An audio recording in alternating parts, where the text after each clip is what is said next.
Hello everyone, welcome in my new video. আমি সুমি আবার হাজির হয়েছি আজকে নতুন একটা ভিডিও নিয়ে। আজ আমার ভিডিওর টপিক হচ্ছে নিজের বন্ধু বাছাই করতে শেখো। ঠিকই শুনছেন।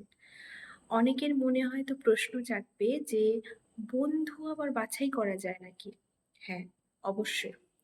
নিজের লাইফে নিজে ভালো থাকার জন্য, নিজের লাইফে সাকসেস পাওয়ার জন্য, আর এখনকার জেনারেশনে যেগুলো খুব কমন, যেমন ডিপ্রেশন, স্ট্রেস, এইগুলো থেকে যদি নিজেকে বের করতে হয় বা এগুলোর মধ্যে যদি নতুন করে ঢুকতে না হয়, তাহলে নিজের বন্ধু কিন্তু নিজেকে বাছাই করতে জানতে হবে। ভিডিওটা স্টার্ট করার আগে তোমাদের সকলের কাছে আমার একটা রিকোয়েস্ট, প্লিজ আমার চ্যানেলটা সাবস্ক্রাইব করে দিও, আর পাশে থাকা যে বেল আইকনটা রয়েছে ওটা প্রেস করে দিও, যাতে যখন যে কোনো ভিডিও আসুক না কেন তোমরা সেটা দেখতে পাও। তো শুরু করছি আজকে আমরা আমাদের মেন ভিডিও।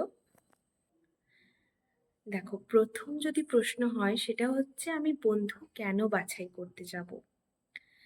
আমরা আমাদের চারিপাশে বিভিন্ন ধরনের মানুষের সাথে পরিচিত হই। এবার আমরা আমাদের স্কুল লাইফে এক ধরনের ফ্রেন্ড সার্কেল পাই, কলেজ লাইফে গেলে এক ধরনের ফ্রেন্ড সার্কেল পাই, কিংবা আমরা যখন আমাদের কাজের জগতে পা রাখি তখন আবার অন্য রকমের ফ্রেন্ড সার্কেল পাই।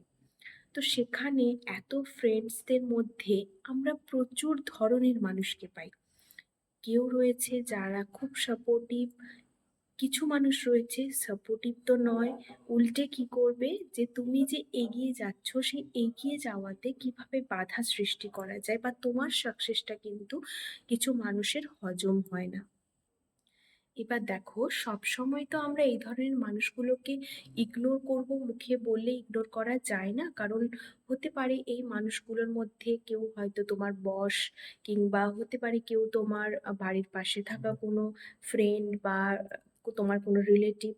তো সেই জন্য আমাদের প্রত্যেকটা কিছুর মধ্যে, প্রত্যেকটা সম্পর্কের মধ্যে দুটো ওয়ার্ড আসে। একটা হচ্ছে খুব ক্লোজ, আমরা বলি খুব ক্লোজ ফ্রেন্ড ও আমার, আরেকটা নর্মাল ওয়ার্ড ইউজ করি ও আমার ফ্রেন্ড হয়।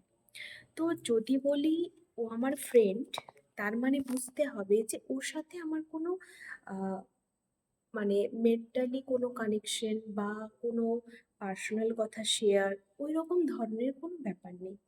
কিন্তু যদিও আমার খুব ক্লোজ ফ্রেন্ড হয়, তাহলে তার সাথে আমি সমস্ত ধরনের মেন্টালি যে কোনো প্রবলেম হোক বা যা কিছু হোক না কেন সেগুলো আমরা শেয়ার করি।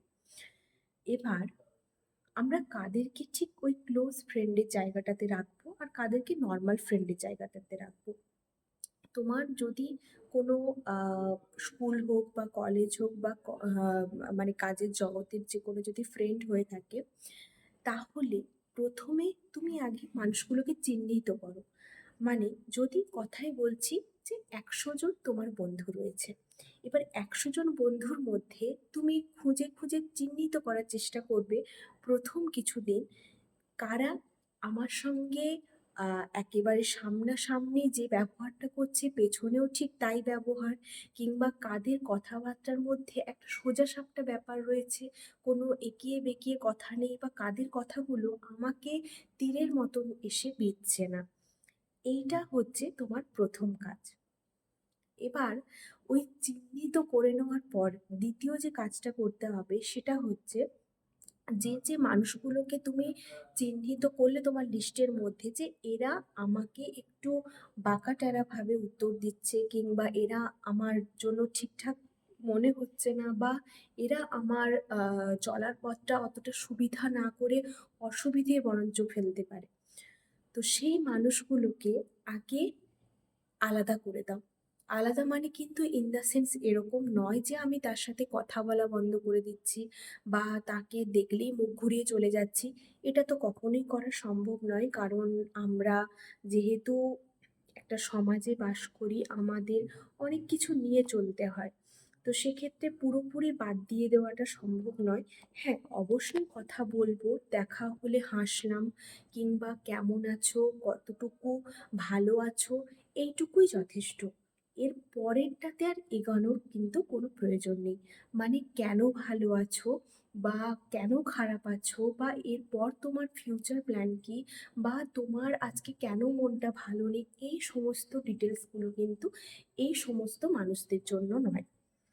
এবার আসি যাদেরকে আমি আমার ক্লোজ ফ্রেন্ডের জায়গাতে আমি আহ, আলাদা করে রাখলাম, তাদের সঙ্গে আমার ফ্রেন্ডশিপটা কেমন হবে দেখো।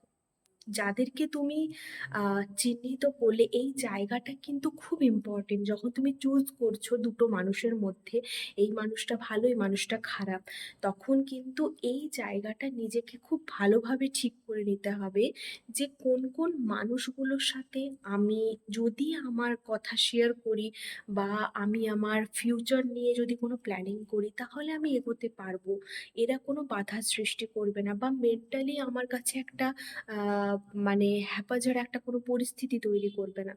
সেই জায়গাটা কিন্তু নিজেকে খুব ভালোভাবে আগে বুঝে নিতে হবে। এবার ওই মানুষগুলোকে তুমি কিন্তু ডে 1 থেকেই ওই জায়গাটা দিতে পারবে না যে আমি আমার ফিউচার প্ল্যানিং শেয়ার করলাম বা আমি আমার ফ্যামিলির যে কোনো সিক্রেট শেয়ার করলাম, এটা সম্ভব নয়। প্রথমে মানুষটার সাথে কথা বলো, কথা বলে আস্তে আস্তে আস্তে আস্তে ধীরে ধীরে যখন বুঝতে পারছো যে হ্যাঁ মানুষটা আমার জন্য ঠিকঠাক বা মানুষটার সাথে সবকিছু শেয়ার করা যায়, তখন কিন্তু তাকে তুমি সেই ক্লোজ ফ্রেন্ডের জায়গাটাতে ফেলো। মানে সহজ ভাষায় বলতে গেলে, তুমি যখন বাছাই করছো তখন তোমার ফ্রেন্ডস আর ক্লোজ ফ্রেন্ডস, এই দুটোর মধ্যে ফ্রেন্ডসের জায়গাটা বাছাইয়ের ক্ষেত্রে কিন্তু আমি জাস্ট একবারই চুজ করছি, আমার কাছে কোনো দ্বিতীয় স্টেপ বলে কিছু নেই। কিন্তু যখন আমি আমার ক্লোজ ফ্রেন্ডটা চুজ করতে যাচ্ছি তখন কিন্তু দুটো স্টেপ বেরোতে হচ্ছে। প্রথম স্টেপে আমি চুজ করলাম, বাট তারপর আমাকে আরও কিছুদিন সময় নিয়ে দেখতে হবে যে ওই ফ্রেন্ডসটা বা ওই ফ্রেন্ডসগুলো সত্যি কি ওটার যোগ্য, বা তারা কি কন্টিনিউ ওই বিহেভিয়ারটা বজায় রাখছে। তারপর কিন্তু তুমি ক্লোজ ফ্রেন্ডের জায়গাতে তাকে ফেলো।